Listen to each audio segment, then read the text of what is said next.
Hey, what's up, everybody? This is Brandon Shank, and welcome to the Brandon Shank Podcast.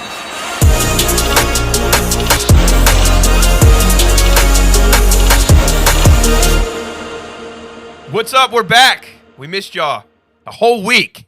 It's too long, man. It's too long. It's way too long. It's Corey over there. He's munching on some Cheez-Its that he found on his desk. Yeah, I came back from my trip to Oakland, and there was Cheez-Its on my desk. No box. And hey, it's a gift. Just a bag of Cheez-Its half eaten. I receive it. It's the most amazing gift you could give me this morning. So, like, bro, what are you eating over there? He's like, Cheez-Its. I found it on my desk. I'm hungry. I didn't eat breakfast. So, hey, a lot of festivities going on my desk today. We got a lot of stuff to talk about. Yes, we do. I mean, a lot of good things are happening right now. I know. So we're about to launch we have a church in Oakland, Maryland. Let's go. They're getting ready to start. That's why we didn't have it last week, because Corey was on the road, and we said, you know what? Let's make them hunger and thirst for this podcast.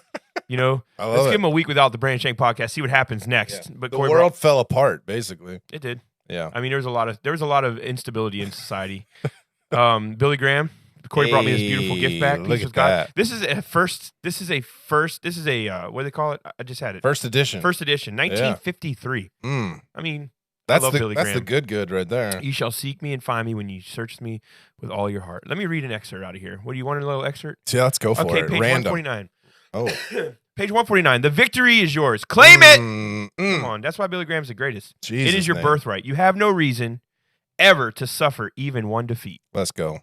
That'll preach. It's already won. That's a sermon. He's already won. You can live high, wide, and handsome. Ooh. Okay. The best is yours. Life can be one grand, glorious, exciting adventure. You will want to live every minute of it so much that you may regret having to go to bed at night, and you will certainly welcome getting up each morning to live another day for Christ. And people wonder why this guy was the most famous evangelist over the last century. Let's go climb a mountain. That's what I feel like. For every day will be wonderful and thrilling, filled with opportunities to be of service, filled with moments to spend with God, filled with the knowledge that you are safe forevermore with Jesus. Come on. I mean, what a way. What a way. Get your hands on this bad boy. Start off the pod with that, man. And I love what it says on the back. This book has been written not for theologians and philosophers, but for the man on the street. My purpose is to give him a clear understanding of a new way of life that was presented and unknown by Galilean 2,000 years ago. It's exactly what it says. We have pussyfooted long enough in our religion. With the advent of the hydrogen bomb and the possibility of the cobalt bomb, we must come to grips with the issues of our day. We must face realities as they are. Peace with God has literally been prepared on our knees. We have felt the continual presence of God. My daily prayer will be in that this hour of confusion and crisis, this book will be used to bring you to peace with God. And that, my friends, is not cutting us short. I mean, that's straight up out of the man's heart. I mean, it's beautiful. And the pages are red. It's old school. I love it. I can't believe that I found it underneath the stage. Under the stage. Like, I had to pull paneling back to access underneath the stage to run cables, which blew my mind that there was no baseboard down there. I was crawling atop rafters for the basement underneath their stage on insulation. And that's where I found that book. I mean, wonder how it got there. I don't know. I mean, I guess when they built the stage, maybe if you look it up, this book never even existed. Now we're getting into some weird interdimensional type stuff. But there is a library card on the back. Oh. From the church. Uh-oh. It's overdue. It's overdue. They had a library. Oh, the church did? Apparently. Oh, my goodness. You can check this book out in the library. Holy cow. Yeah. Well, there you go. My gift to you. Last paragraph. I'll read you the last sentence of the book. Okay? Oh, okay. Go back to it. In Christ, we are relaxed and at peace in the midst of the confusions, bewilderments, and perplexities of this life. The storm rages, but our hearts are at rest. We have found peace at last. You know what I love? It's just like the Bible. It transcends time. Like that paragraph preaches. Yep. It's not something that sounded like from 70 years ago. No. Billy Graham was so incredible. He's an incredible orator. He had a way of just making God, how appealing God really is to those of us who know him. He made that appealing to people who didn't. Yeah. It's incredible. It's an evangelist. It's Love it. So, hey, go get your copy today. Billy Graham. They ain't getting no first edition, that's for sure. Unless you find it on eBay. Or under a stage. Really. Hey, baseball season's about back. It is. Let's go ready. Braves. Tomahawk Orioles. chop. Let's go Orioles. Let's go chop it. So Asher, my youngest, we don't let our kids play till they're 7. Yeah. T-ball, I know I'm the president of a little league. I think T-ball is great for those who love it. We had too many kids, and it just wasn't feasible. Caden played coach pitch. He almost killed a kid, right? He turned a double play, and it was just Caden was really aggressive.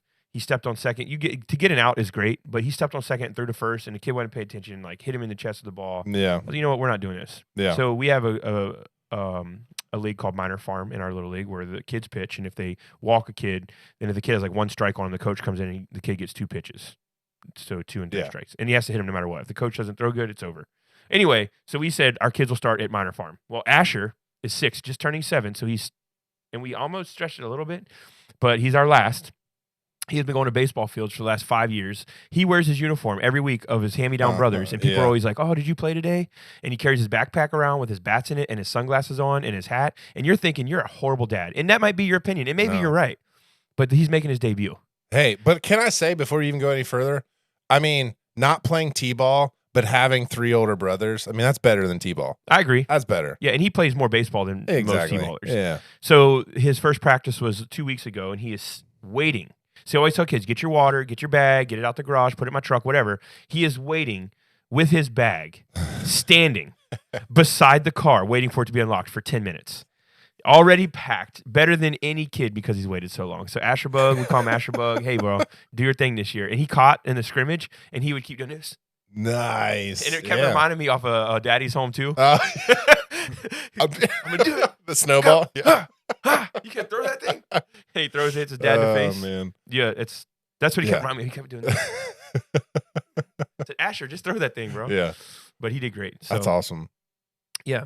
So, jumping back to a different sport. Okay. Football. I want to make an accusation.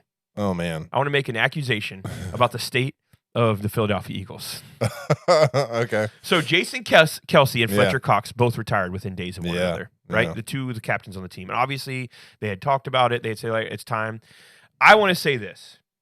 I think 100% it's because of Nick Sirianni, their coach. I think this is my accusation. If they loved him, and if they're, because they stood up for him this year when all the stuff was going down about him, but they're good captains, they're good leaders, so they're not going to create any more division on the team. They know that they're not going to speak up against this coach, and then he's all of a sudden going to get fired. Players don't have that kind of control, so they stood firm for him. I think that if they had a coach they absolutely loved, they both would have stayed one more year because they were so close. I mean, they were the best team in the NFL for the first half of the season last year. Yeah. So my accusation is this: the team fell apart. Jalen Hurts wasn't sticking up for his coach. I believe that this will either be a year where we all got it wrong and he is the best coach we never saw, or it'll be a year where it's abysmal and Kelsey and Fletcher Cox knew what we didn't, or what I'm saying we already do know. I think if they would have stayed, had they had a coach they would have died for. That's just what I'm saying. It could be. That's an accusation, but I think I'm right. Is it an accusation or a theory? I'm not sure. You're accusing them. Theory. I guess you could be. I'm accusing Nick Sirianni of being just kind of hard to be around, headstrong, a little bit of a pompous punk. I mean, he was in Kansas City yelling at fans as he was leaving the field. Yeah, I saw that. Come on, dude. Like, I don't know why every week we do this podcast, Siri pops on. Like, I don't need you. Hey, she hears something. She's listening. She always. just won't stop. But I think that, as a coach, have some class. Like, don't be yelling at the fans. Come on, homeboy. Like, be above that. I agree. Like, be above that. It's kind of like a coach yelling at a kid that's not his kid. Like, if you're playing against another team and a coach yells at one of your kids, that never happens. It shouldn't. Mm-hmm. You should never say anything to another kid on another team. Yeah. I talk to kids all the time. Like, especially if I coach third, I'm like, what's up, man? We talk. I'll encourage them. I would never, ever, even if that kid's doing something that's punkish, I never would say anything to him. Ever. It's not my kid. Yeah. That's not my job. I don't know how they run their team, and I'm certainly don't have that kind of credibility with that kid. For sure. So, yeah. That's what I feel like talking to opposing fans as a coach. Like, come on, man. Just do your thing. Ease up. Ease up. Ease up. Ease up, homeboy. So today you may notice, I mean, I got Wheaton College on. Hey. I got a Chicago Cup here. This is all in honor of my beautiful wife. Today she's finishing up her comp exams for her master's. 4 years at Wheaton College. She's getting her master's. There you go, Casey. Hey, confetti. She it's good. That's good. I like that. Fireworks. Yeah, I like that. She's in advance. She's getting her master's. She's in the cohort where I forget what it's called now. It just slipped my mind. Propel Women. Okay. Cohort, and she's getting her master's in evangelism and leadership. So I'm excited. It's the first time in, 2010. It's the first time in 14 years. Casey's going to be coming back. She'll be on. working full time starting in April. She's coming back to the church. Yeah. First time in 14 years she'll be full time. She's been raising our kids for the last 12, as far as she's been nursing or pregnant. Yeah. Or last 10, and then the last 4 she was getting her master's. So she's just been nonstop. So I'm excited for her to kind of get into what she feels called to now. So Case, I love you, babe. Excited. But I'm repping you today. Got Chicago, got Wheaton. She's actually doing her comp exams right now as we're in this podcast. I mean, so let's go. Proud of her, man. Yeah, proud of that's her. awesome. Really big accomplishment. 4 years. She started her master's a year before I started my doctorate, and I got done almost a year before she finished her. That's how that program was a monster. Yeah. I was like, I think her master's was harder than my master's and doctorate combined. Wow. It was just a long. You know what I mean, 4 years is a long time. It is. And she had to go to Chicago sometimes for 2 weeks at a time. So that's why the Chicago Cup, Wheaton, Illinois, right outside Chicago. We'll be going there in May with our boys. They're going to be flying for the first time, so that's going to be an adventure. I'm excited about that, seeing those little guys. Yeah, it'll be a good that's time. Cool. So anyway, congratulations, babe. Hey, so you remember the last podcast, we had talked about cigarette machines, and you're like, that was really a thing? Oh, yeah, it was a thing. So somebody sent me a link cigarette machine to cigarette machine. You can buy? Well, they're decommissioned cigarette machines. A company called Artomat. I'm repping you, Artomat. Hey. A company called Artomat that recycles old cigarette machines and uses them. They sell pocket-sized art out of these machines in restaurants, breweries, businesses, and museums around different towns. The idea was born in Winston-Salem, and today over 200 Artomat machines around the world sell small pieces that elevate and support artists. That's really cool. And how cool of an artist to take a cigarette machine and... That's really cool. Really I like cool. stuff like that. I mean, yeah, it's a huge mark on our society that we once had machines that sold illegal tobacco products to anybody under a certain age. But now, any 7-year-old can walk over to the machine and get cigarettes for his grandfather or whoever. The or his best mom. part about that was just a posted sign. Hey, if you're not this old, don't buy them. I mean, it's literally like going to a restaurant and having a beer tap for anybody who wants it. Yeah. Just You tell me every high schooler in America that has a drinking problem or wants to party wouldn't be there? Yeah. I mean, come especially we don't have the surveillance we have today back then. So it's like, I don't know. Oh, and these things were tucked away. I remember it'd be like you in a random store and they'd be like in a hallway. Or you'd be in a bowling alley, they'd be tucked away past the arcades behind the water fountain. That's these things were... I don't know If you how I wanted missed them. cigarettes, you knew where to go get them. You went to the bowling alleys. I don't know how I missed it. Well, it might have been before your time. Maybe. I was little. Like movie Okay. theaters had them. I mean, because back in the day, people smoked everywhere. Now you can't smoke in restaurants, I don't think, anywhere really. Yeah, really. Back in the day, when I grew up, I remember I grew up in D.C. and then I moved to Western Maryland. But when I lived in, I don't remember if it was D.C. or Maryland, one of them outlawed cigarette smoking first in restaurants. But I remember when I was a kid, but what they did was they moved cigarette smoking to only the bar. One of the states. I don't remember which they one had it was. areas of the restaurant. Yeah, but it was only the bar. And then, like, if you're sitting on the other side of the bar, I remember we'd be like, my mom, she has asthma, so she would be like, I can't sit here. Like, the smoke is coming over the bar. Yeah. And so we'd have to make sure we weren't sitting near this because she has asthma. My mom grew up, her father was a chain smoker her whole life, so she has asthma. But we don't know if it's because of that, but, like, she has asthma, and cigarette smoke really affects her. So I remember being a kid and being in restaurants, and people were just right beside you smoking cigarettes. Do you remember that? Yeah, yeah. It's crazy. Yeah, it's nuts to think about. Yeah. Just you walk into a restaurant and you like smell the cigarettes. Yeah. That's the first I thing remember you that smell. all the time. Or, you know, going with your parents and them saying, like, non-smoking, non-smoking, Yeah. non-smoking. Smoking or non-smoking. Yeah, exactly. It's crazy to think about. I know. Or you go to restaurants where the wall didn't go all the way to the ceiling and it was like, why is there smoking and non-smoking? Yeah. It's just funny to think about the progression of humanity, Yeah. right? So, well, hey, you know what? It's a good time for you. Ask for it. You're right on it. I could tell you. I set you up. I put the ball on the tee. Don't blame me. You asked for it. All right, Corey, you can only pick one. You're a musical guy. You write, you create. You have one inspiration. You're saying this was a musical inspiration that just changed my life. This is my one musical inspiration. Oh. One inspiration. So, Corey, what is your number one musical inspiration if you could only pick one? Okay. I'm gonna get a little heartfelt here. Well, I mean, you're an artist. That's kind of that's kind of what makes you great. My brother, my older brother. So we're 5 years apart, all my siblings. My older brother's 5 years older than me. My sister's 5 years younger. So I remember growing up, and my brother is very musical as well.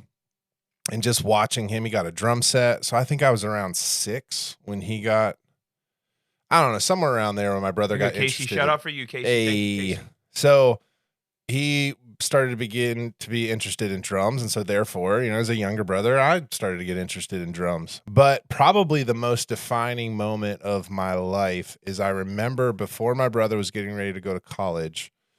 So I think I was around 12, probably, a little older.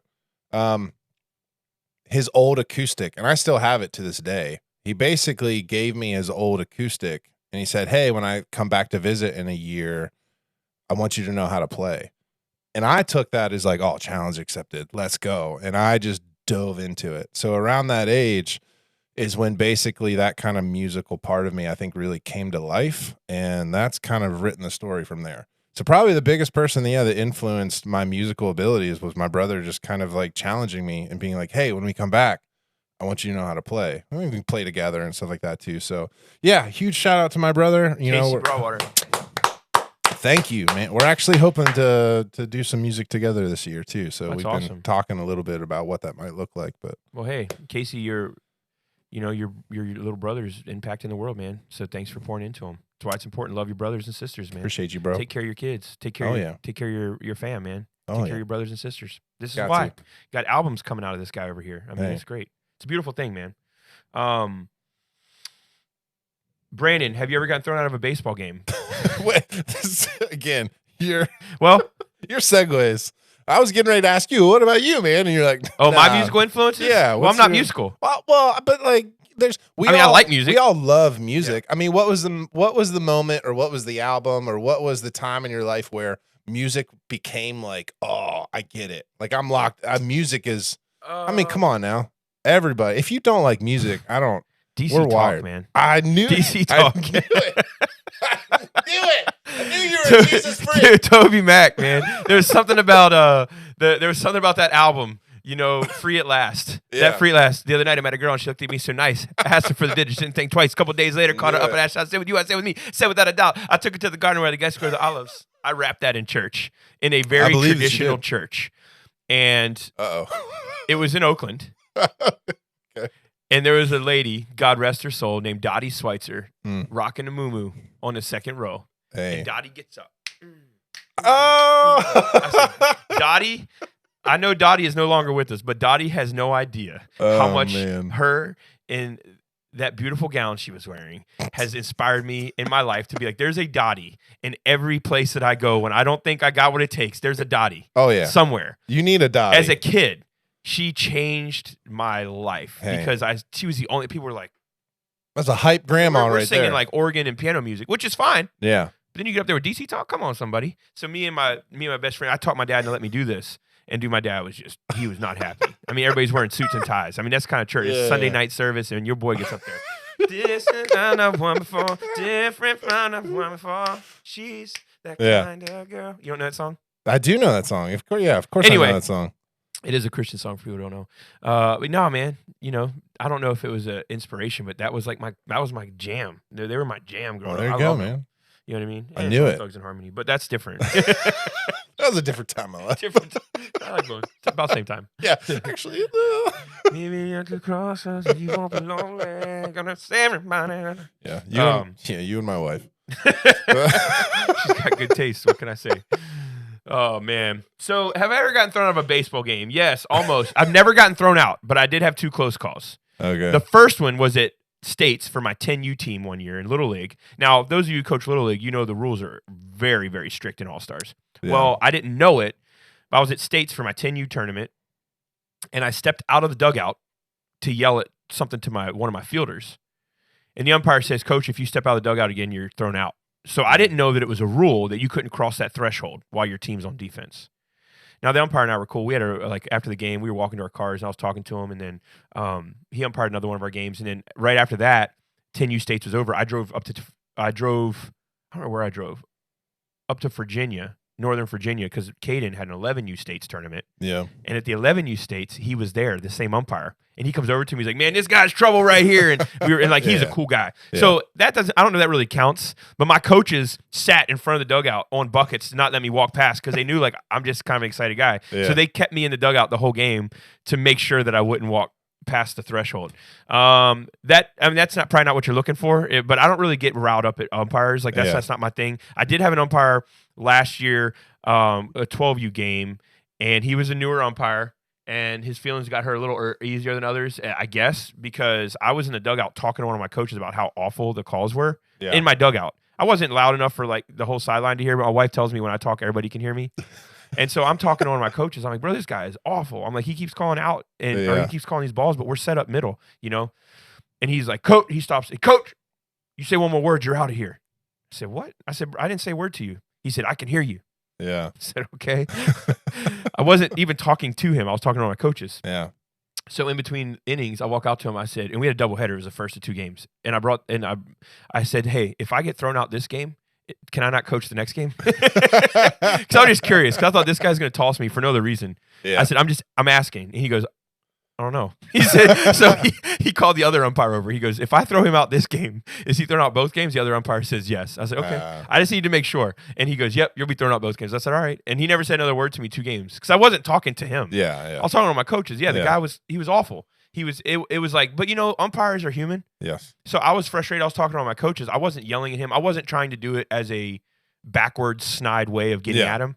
Yeah. I was literally just talking to my coach. I was like, dude, this guy's awful. I was like, we're setting up middle. He's calling everything out. Like there's no way we're throwing out. Like it was just one of those things. Mm-hmm. And he heard me, and it all took to tick him off. I was like, hey man, and we were cool. He umpired the next game in the field, and we were fine. He was talking to me, so there's no hard feelings. Yeah. I don't really have any umpires. I think they would even say that this dude's like. I had one game that parents got thrown out on the other team because it's a joke when parents do that crap. And the umpires never threatened me. I didn't do anything. Mm-hmm. So I've had games that got out of control by other teams and parents, but I've never had a parent thrown out of a game. I've never had a kid thrown out of a game, and I've never got thrown out of a game. Yeah. So people can, you know what I mean? People want to make it something it's not, but I've never had any of those things happen. I will say the most frustrated I get is probably more at coaches.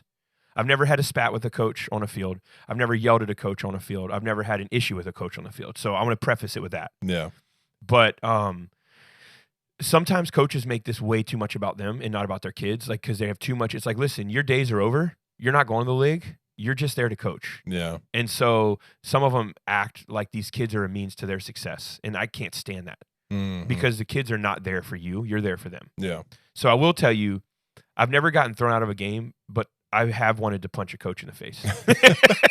Haven't we all though? Yeah. Come on. I mean, and it's like little stuff like recently we were it wasn't even a scrimmage. It was like we were doing a co-practice with another team, and they're like stealing home. I'm like, come on, that's the most dangerous play in baseball. Like I held probably 4 or 5 of my guys up at third on pass balls, so I wasn't gonna do that. And plus it's 13U. Like you don't score on pass balls at 13U. You shouldn't if your team's good. Yeah. You shouldn't be scoring on pass balls a lot. And it's kind of one of those things. That's Bush League, man. Like, come on, dog. Like, you don't do that. And this guy was kind of trying to prove a point because they were an older team and all this stuff. Anyway, he did it, and I didn't say anything, but it ticked me off because I'm like, dude, that's how you get kids hurt. And if you get one of my kids hurt stealing home on a co-practice, it wasn't even a scrimmage. It didn't have real umpires. Yeah. On a co-practice, I need the Lord to be with me because if one of my kids gets hurt because your kids are stealing home on a game on something that doesn't matter, it's just low-level coaching is what gets me because I'm like, you don't do that. Yeah. Like I held kids up. Why? Because one, I don't care about scoring runs. I'm not here for that.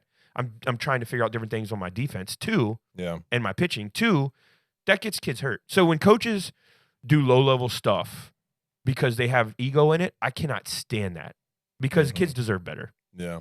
And coaches who coach because of their son and not because of the team. Yeah. Like at 13U, you're not allowed to coach your own kids. Most organizations that are high level won't let you coach your own kids. The only reason I coach my kid at 13U, because Caden, he doesn't need me to coach him. Like he can go to other teams if he wants, right? Yeah. The organization that brought me in, they wanted me to coach, and they wanted me to stay coaching even when Caden was gone. But I told him I'm not coaching unless my kid's on my team because I have 4 kids and they're all playing baseball. It makes no sense for me to just coach kids if my kid's not on the team. And they understood that. They were like, absolutely. But they made an exception because they don't let coaches coach their own kids. But they knew, my kid's good enough. Like, I don't have to make excuses for him. Yeah. He's going to be good on any team. Yeah. And I'm not just saying it to be prideful. Sure. I mean, No, he's an athlete, dude. I'm not just saying that. Like, he doesn't need – basically what I'm saying is he doesn't need me. Yeah. Caden doesn't need me. Yeah. 2, I love the team that I had. They were going with me wherever I went. They didn't care what organization I was a part of. And that organization knew it. Like, these kids are going to go with me whether or not I have your name or somebody else's, like we're a team and we're gonna ball. You feel me? Yeah. So I say all that to say, for me, it's not umpires. It's coaches that are in it for them. I've never ever though gotten into anything. Like I asked Caden, I said, "Man, are you ever worried about me going off?" He's like, "Never." He's like, "Never." And he was like, "Why?" He's like, well, "You've never done it." I mean, I've coached for years, and he said, and this is what he said that really meant something to me. He said, "And if you did do it, I would know right away there is a reason, and you're right." Yeah.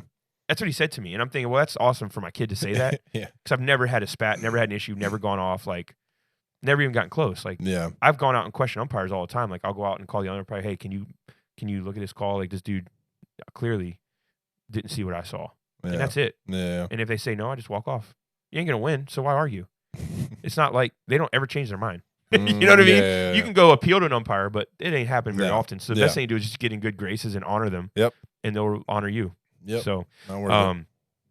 so hey, I want to do something a little different right here. Let's do a fun fact with Corey today. It seems like these things are kind of taking off. Listen, you know what I mean? I got them for you. I got a little bit of a follow up though. So obviously, Well, give them the preface for those who are binge listening to the podcast. So last week there's a clip out there too. You can find it, I'm sure. I did a little fun fact about basically that if you hold in your farts. Why the minute you say that word, the whole podcast goes to crap. We all start falling apart here. I mean, hey, you let any conversation go long enough, you're going to start talking about farts. So if you hold in your farts, guess what? It's coming out your mouth. I don't know what else to tell you. Listen. It's gas. Pick your poison, people. It's got to escape somehow. And so it comes out your mouth. So you're breathing out your farts. But fun. Man. I've actually talked about this. Like I can't remember. It was 6 months ago or something like that. I was reading an article, and again, one where I was celebratory, and I went straight to my wife, and I was like, "I'm actually helping you." Anyway, the long and short of it is, oh man, prepare people, buckle up right now. This is going to change your life. All the married people out there. Oh Lord. So did you know that smelling your spouse's farts I knew we were headed can actually make you healthier? Did you know that smelling this is not true the flatulence of your husband, or hey, even the ladies out there, of your wife, man. Or even if you're dating, I don't know. We all go to those times. Way onto Instagram or TikTok. We all go to those times where, early on in the dating, like when did you let one rip first? Like, were you dating? I don't know. My wife still hasn't let one rip in front of me. So this is actually a huge point of contention. If any, she's not helping me at all. Corey, I think it's Lauren's way of just slowly killing you. She's probably going to kill me, the fact that I talked about this I should on the probably podcast. Live. If this is true, I'm going to probably live to be 120. Protect me. I need security, If this is please. true, Case, I'm putting you out there. I'm going to be 120 by the time it's over. Here you go. Let me just read some. I'm healthy. I'm a picture of health if this is true. Let me just read some of this. Healthline. Smelling farts is healthy. Research, potential benefits, and more. Men's Health Magazine. Smelling your partner's farts will make you live longer. This is stuff people actually wrote in their... What have we come to? Listen, smelling your partner's farts is good for your health. This is my favorite headline. Rotten egg gas could guard against Alzheimer's disease. My brother-in-law, Adam, he'll never have a memory problem. Ever. Yeah. I like how this one says your husband's gas actually helps you live longer. Come on now. It's not like women don't fart Another either. one. I'm putting everybody I know out there. My mom will never die. There's not a chance she'll ever die. Yeah, fart gas may help you prevent dementia and heart disease. How is that? Because your mind is on edge for the rest of your life? There's something about, so I do remember, again, this was a while, there's something about the methane. Like methane actually has good benefits towards like I don't know, I guess. Let me get some of that. Let me get some of that. Yeah, like I ain't feeling too hot. They literally took disease cultures and they put methane in it, and the disease like subsided or something like that. I remember reading it a long time ago. But basically, yeah, come on, people, don't fart out of your mouth. Let them go. You're helping people. I don't know what else to tell we've you. had a 2-week series on this where it is clear. There's clear evidence. You just got to let it rip. Listen. Let it rip. It's not only is it good for you, it's good for them. We want to get biblical. Why did God create us to do that? To help one another. He didn't want it coming out of our mouth. He knew what he was doing, people. It's to love one another. The greatest commandment. It's beneficial. It's beneficial. To love. And if you want to love people, you want to truly love them, let them go, dude. Let it rip. Let them go, man. In crowded places. Hey. In hot, crowded places. From that here way, on as out, many people benefit as possible. From here on out, I'm going to be like, hey, babe, I love you. That's what we're doing now. I mean, hey. Man, this has turned into an absolute dumpster fire of a podcast. My mouth is fresh, and I'm saving your life. So... Oh my god. Here we go. I had to sorry. Maybe hopefully next week's won't be about farts. Girl, but maybe burp, it might. You know I love you. Burp. Yeah. Burp. Have you seen the guess my fart trend too? Oh, that's hilarious. Dude, one guess of my fart. And there's buddies. I'll say this. I feel bad before I even say it, but now that we're already in this absolute rabbit hole. Yeah, sorry. My bad. My buddy was laying in bed with his wife, and he's like, "Hey, I'm gonna spit up in the air and catch it." Oh, and God. he was like, "She's like, what?" He's like, "I'm gonna spit up in the air and catch it. Watch." And he's like, and does this huge, like, long out thing. He's like, and she's like, "No." She throws her head on the cover. And he was like, yeah. Brilliant. Brilliant. I was like, she's like, ah! She's like gagging on her way out. I was like, she doesn't realize he might have just added a year to her life. This is kind of gross because it's my parents, and just thinking about it's a little weird. But my dad used to always tell this story when my parents were kind of like newly married, and he did this thing to my mom basically where he like pretended to be like down at the end of the bed, like under the covers. And he's like, come find me. And so my mom like started going down underneath, and he got up to the top. Weird. Yeah, that's what I'm saying. It's a little weird. I'm sorry. Really weird. But by that point, he had climbed back up to the top, and he was like, I was like, oh, man. So he sent her down the dark abyss to the hot, dark abyss where one had been left. Just helping her out. Helping her out. So basically, he hotboxed his own fart and then called her down to come be a part of that, and then he dipped out. Oh, man. See, that would drive me crazy because I hate messing up my covers like that. Oh, gotcha. Yeah, I like them to be nice on the bed. You know what I mean? Gotcha. That's just me. I like You know what? That's a wrap. Yeah, that's a good podcast. We're 30 minutes in. It's probably. Hey, so listen, a couple of things I want to talk about in the news. This is something that is what I'm about ready to help you discover. Is something that if you look back at podcasts from a year ago, is this a year today? I've just been waiting for your celebration. Today was a year? Yeah, episode 52. Well, 53 is technically the beginning of the second. What are you talking about? Next week we're gonna have to have a cake or something. You forgot. Yeah. You know, we're just grinding. We're out here just providing great information for for you. You don't think about yourself. You so think we're just about them. postponing our birthday. Yeah, our birthday's today. Happy birthday. Yeah, we made it. We're gonna keep going. We need whatever. some confetti up on that video or something. Another year. So the NCAA, there's a story that's going around. The NCAA has taken medals from athlete Leah Thomas, which is a transgender athlete, and giving them to Riley Gaines. Well, this isn't true. It's just not true. It's not happening. But let's be honest. We have talked about this on the podcast. This thing is going to. Is it going down? Yeah. Oh, we've talked about this on the podcast for the last year. I said, this is the problem. I said, what's going to happen is that all of these athletes, it doesn't make physical sense, right? You can't tell me you're a man and be a woman, or you can't tell me you're a woman but you're a man and compete with female athletes and act like it's going to be fair. I don't care how you shape it. I think the NCAA March Madness is amazing. Yeah. Like we didn't even talk about that today, which I'm ashamed of myself. Shout out to Evangel University and NAIA. They made it to Sweet 16. My boys, Coach Burt and Jackson Cable. Bert's been on the podcast.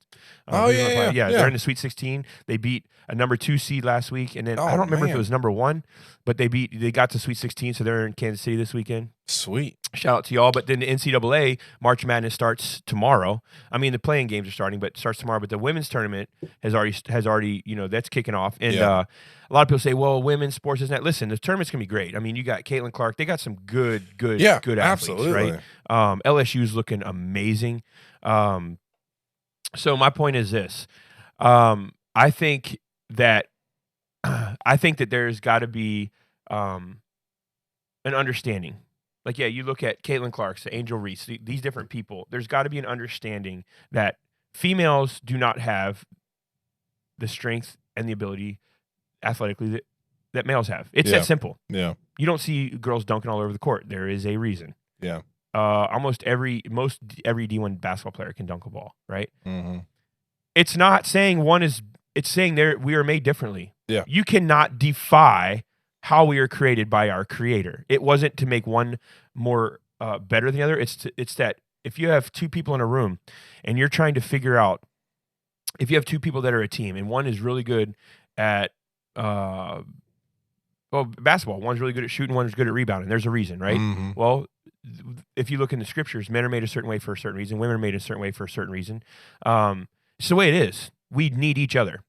But society is so competitive that we have to say, well, we're all equal, this and that. We are all equal. The Bible tells us that. Yeah. But we have this, the ways of the world are stupidity. I mean, it's just what it says. I mean, and what it's telling us is that our reasoning is just going to blow up in our own face because we don't get it. Well, transgender athletes is really the dumbest thing I've ever heard of. I'll tell you why. Because there's no such thing.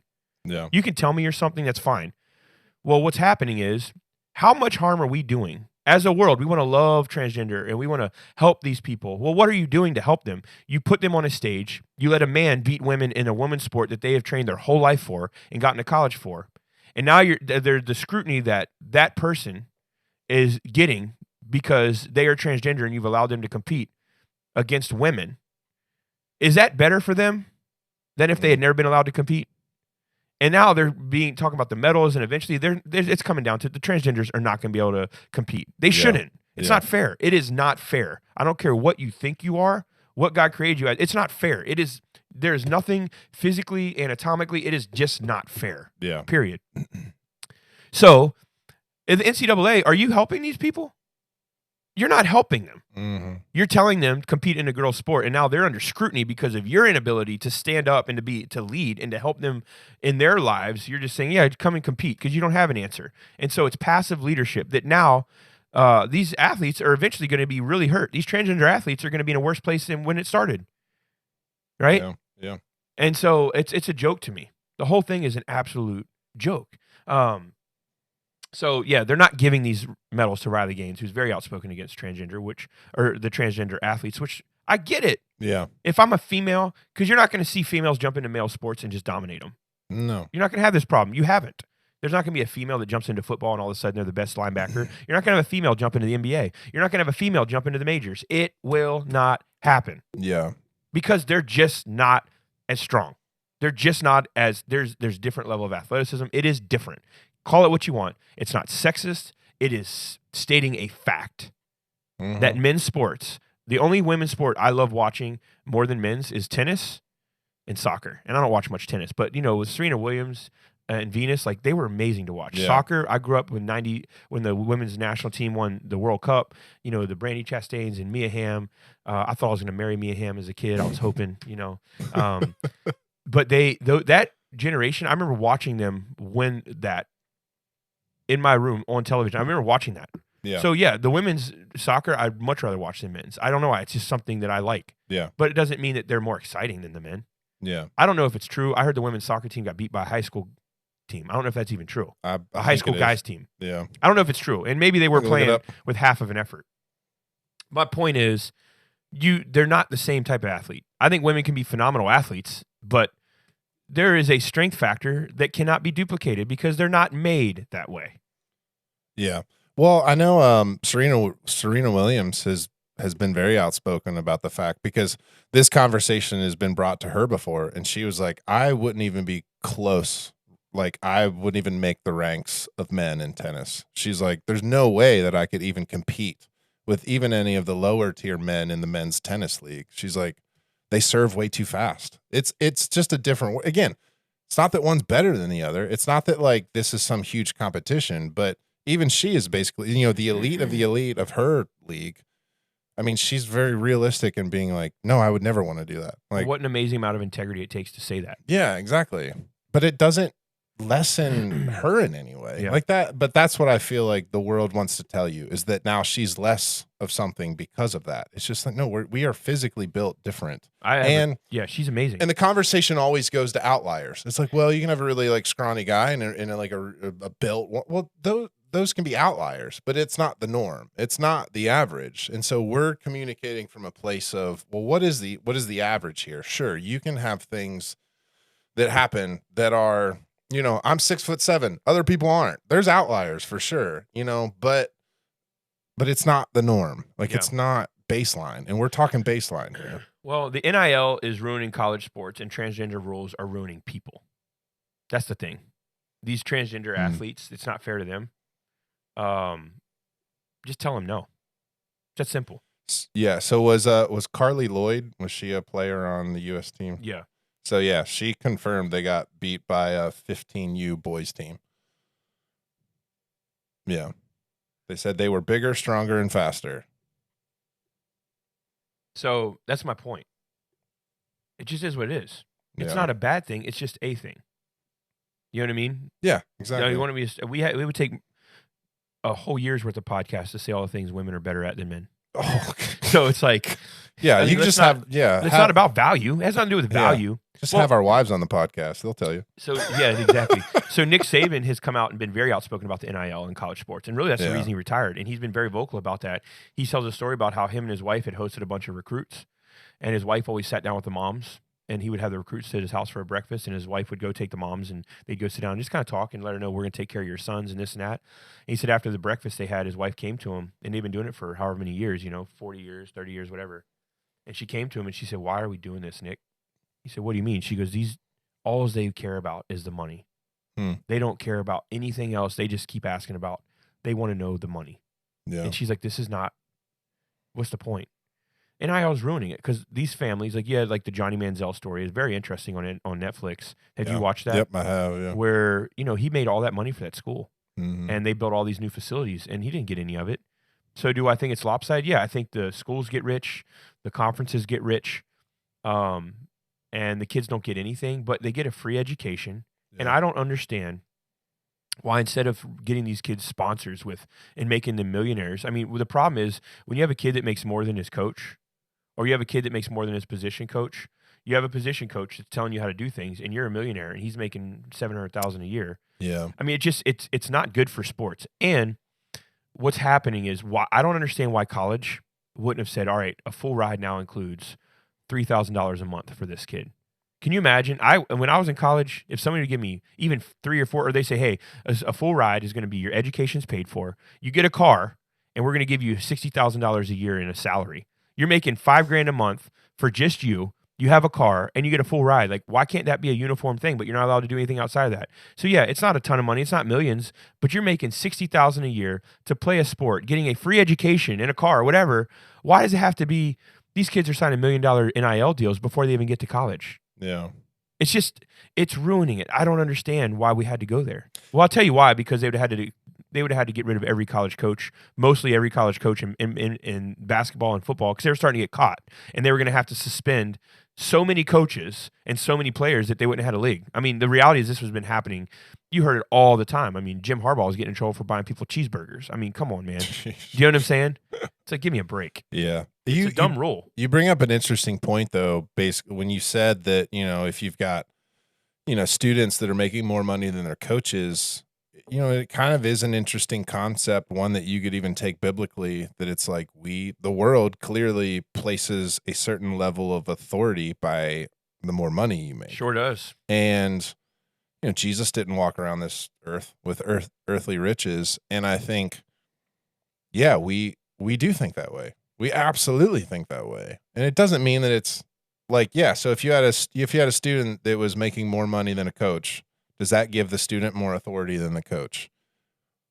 They might think they do. Like, that's interesting. I've never really thought about it that way, as in that absolutely, I'm sure, plays a huge factor in all of this. Well, I can tell you this. When I play sports, you might have a kid or two with like a wristband, maybe.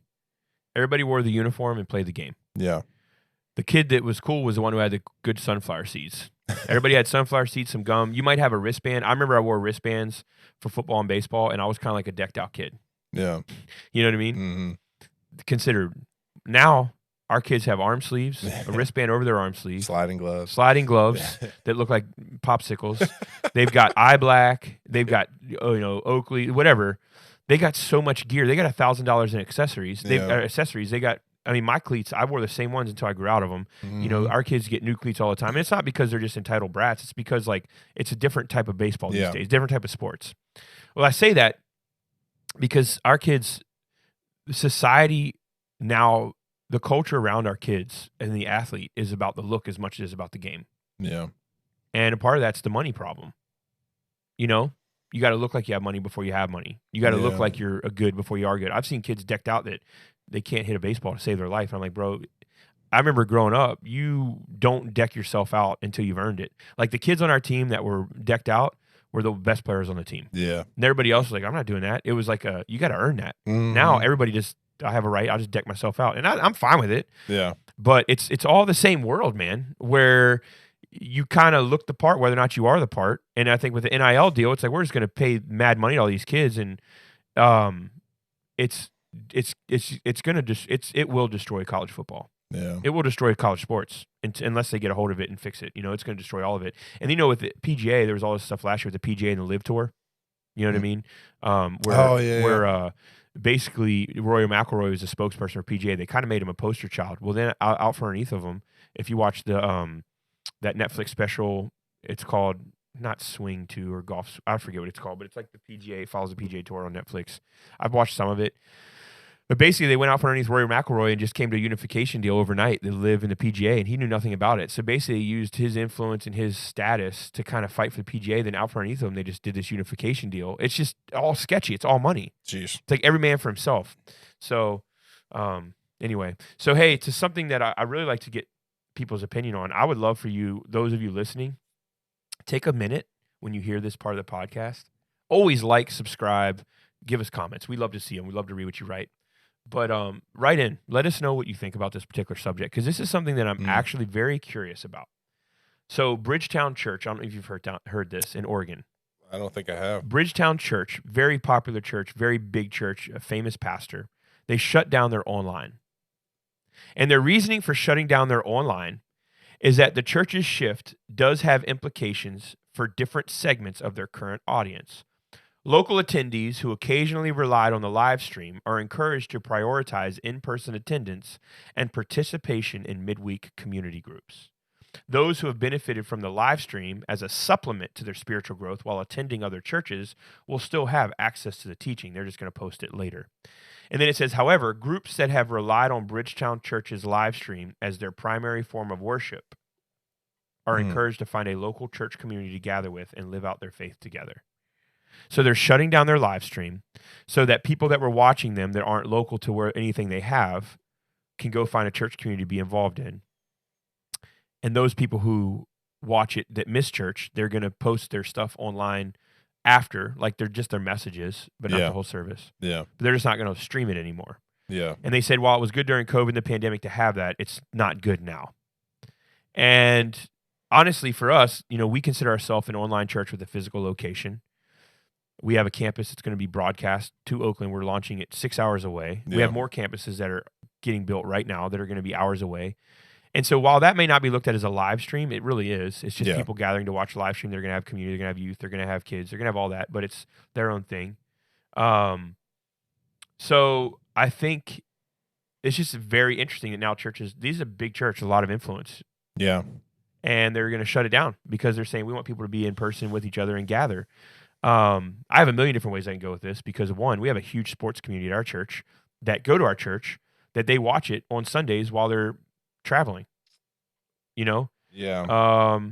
I think you shut it down, and if you push people to churches around them, I get it, if that's what you want to do. And I don't know. I think I'm not against what they're doing. I think it's their heart, and I think it's what God spoke to them. I know it's not anywhere where I'm necessarily at, but what is your thoughts? You know, because I do value the community part. I understand that. That's what I'm saying. So when I first heard it, you know, immediately your gut goes a lot of different directions, and you were hoping it wasn't like they were just like, because you need to be here. Like, and they didn't do that. I'm thankful they didn't do that. So I do like the push to get people involved in their local community because I think that's huge. Now, I think the goal is community, right? I mean, that's the goal. So in the same way that we hope everything that we're doing, like what we're doing up in Oakland, you're absolutely right. It's, it's essentially it's a live stream, but we want a community up there. We want a community of people that can gather, that truthfully we know is hard to find up there. It's hard to find. There's not the selections you get in other places. And I don't mean this Yeah. mean. I'm not saying that, like, look, we're all. Well, the reality is we have 500,000 people. You have a lot more options than when you have 20,000 people. Exactly. It's just the reality of it's just fact. Yeah, and I'm not trying to say that we should be diverse. We should be multicultural and stuff like that too. But there's a level of sometimes that's just hard to find in certain places. And so the beauty of the church is that we can look a little different, but we believe the same thing. And so I know sometimes, like, the church shopping and all that kind of stuff, it can be harped on. But my thing is, like, no, find a community that fits you. Find a community that feels right for you. And I like that aspect, but sometimes I think we forget the culture that we do live in, and how can we create community or encourage people, because I do think it's a huge discipleship process. If you have someone who is watching online, how do we equip them and resource them to create a community, to be a part of their community? And I think sometimes this gets very insular because you're sending people to churches that you don't know if they'll find that. So I would imagine a lot of these people are going to feel kind of like left out and hung out to dry, because I don't know if they're a huge church. I don't know much about Bridgetown Church, but if they're that big, you've got a lot of people in communities that might not have a place that they feel like they can get plugged in. Well, to give you an example, we've had people in places like Oakland who have watched us online. They came to know Jesus through the church, and then they were like, you know what, I'm going to get plugged in somewhere local. And they didn't find anywhere they felt like it fit. And it wasn't because they're not great churches. There are great churches up there. Yeah. And great churches around the area. Great churches. Powerful churches doing powerful things. But not every one church is for everybody. Yeah. And they didn't feel like they connected there the way they connected here. This felt like their church. It felt like it fit them. And they didn't know at the time we were coming up there. Yeah. And that's just one example. But there are people that will feel connected to you. And I think that's the challenge for us, is like, how do we create that community online? Because a lot of people watching don't tell us who they are. Yeah. And so it's easy for people, and those of you who are listening to this and you're Christians and you've kind of gone to the online campus model instead of attending a church, that's fine as long as you're in community. Yes. But I've seen people go to the online and not get in a community, and they just turn into bitter, scared, anxious people. Yeah. But if you have community and you're watching and you're engaged and you're giving and you're a part and you're serving in a capacity, you don't want to just sit at home and watch it and you're not giving, you're not serving, you're not connected. Like, that's just being a spectator. Yeah. And so I think there's a call for that. And I have seen people resort to both. So, but I also think that nobody's ever dealt with COVID, and we've dealt with it, and people are different places now. And I do think you're right. I think my perspective on it is that I don't think they're wrong. I think it's probably what God's asking them to do, maybe, or maybe they feel. Yeah. I think it's definitely something for me that relates more to church people than people that aren't churched. Yeah. Because people that aren't churched, generally what I have found, they'll watch online and then it'll push them to get involved somewhere. Even local. We've had people watch us for years and serve online and then go to a local church where they live because they felt like God was calling them to that. Mm-hmm. And I think we have to give that option. When we first started our online, there was people who would say, there was a person in particular who, they had asked me the question, like, I'm struggling with it because what about that person who stays at home and watches when they should be at church? And I said to them, like, my job is not to manipulate or dictate people's schedules. My job is to provide the gospel through every stream possible. I am not doing anyone a disservice by providing them an opportunity to listen to the gospel from their house, because if we don't, somebody else is already doing it. Yeah. It doesn't mean, well, they're doing it wrong, you do it wrong. No, but I felt from the beginning, God's like, no, I'm going to this is what I want. So I think there comes a part where sometimes we try to force people to do things that I think you'll get some people that'll come out of the woodworks and do that. But I think most people will just find another place to listen. Mm. Yeah. The people they're trying to reach, some of those church people will come back in person and they'll fill the room for them. But the reality is, I think most people that are listening or watching will just find another church to listen or watch. Yeah, and I think it's like I can see the perspective of it that, if you are a very large, influential church, that you could start thinking like, man, are we cannibalizing local churches because we have people that are just at home watching us, and they're not maybe serving in their local church, or they're not giving to their local church, or they're not, like, I can see that perspective. I really can. You think about these large mega churches that you could be like, yeah, I'm a part of Elevation Church, but you don't physically go anywhere, and like you said, you're kind of just, you're insular. You're not a part of a And there are larger people that are community. like that I knew, even in our church, that used to be really connected, and they're just homebodies. So, like, for Yeah. lack of better words, they're more than capable of serving. They live here.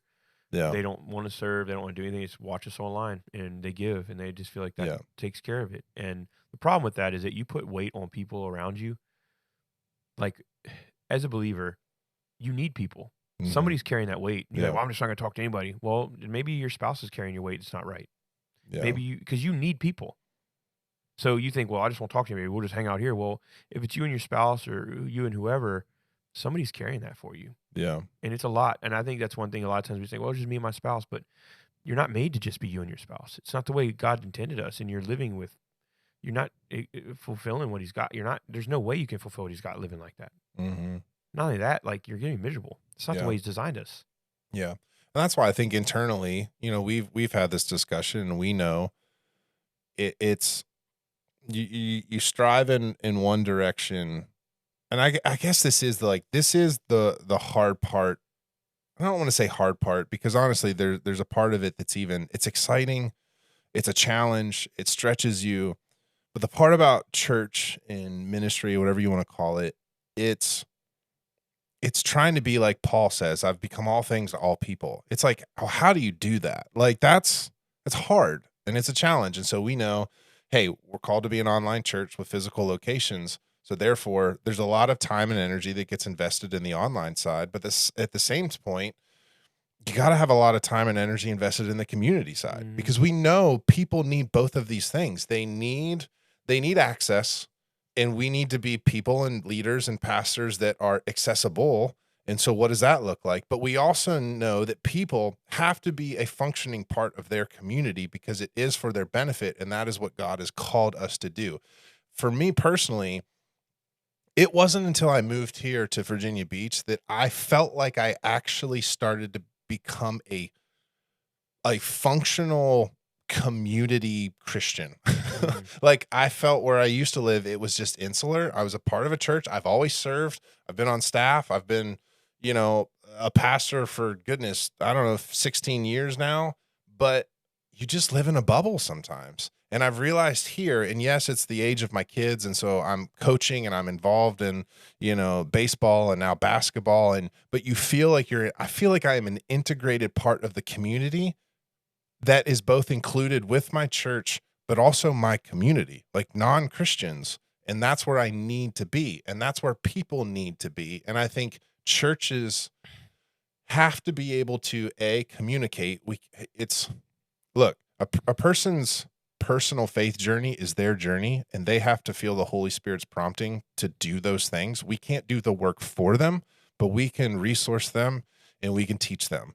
And I feel like that's the weight that the church carries, is how to do all of these things well. And that's hard. It is hard. It's hard work. But I think, a lot of our conversations is like, hey, let's figure it out. I think Palms Church was like, hey, we're up for the challenge. Let's figure it out. We may not necessarily have all the answers right now, but we're trying.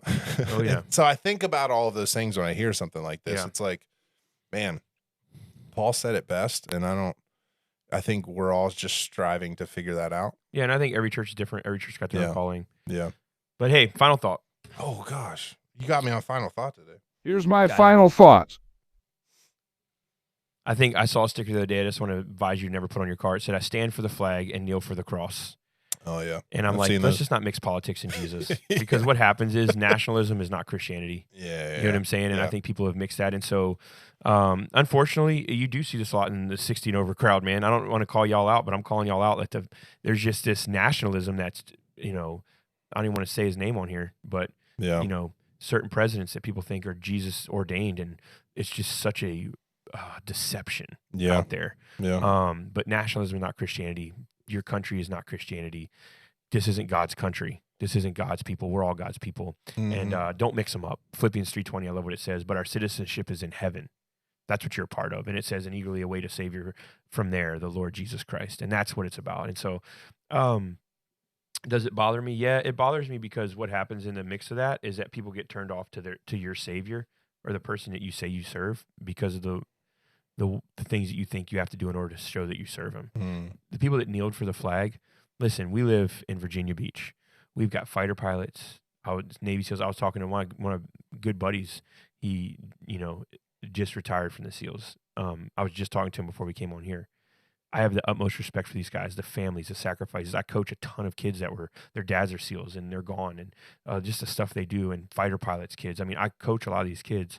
I mean, the Pups baseball, the whole purpose of that name is the Pups is a name that they give to SEAL kids. They call them Pups. Yeah. So we call it Pups baseball as a homage to them and as a way to honor our military community. A lot of these kids, their dads are in the Navy. They're SEALs. They're fighter pilots. We have all of it. We have guys who are, working on. I was talking to a coach last night, and he was talking about how he's got ringing in his ears all the time, and how he's got bone chip in his knee, and they got arthritis. And these guys give a lot to be on a flight deck.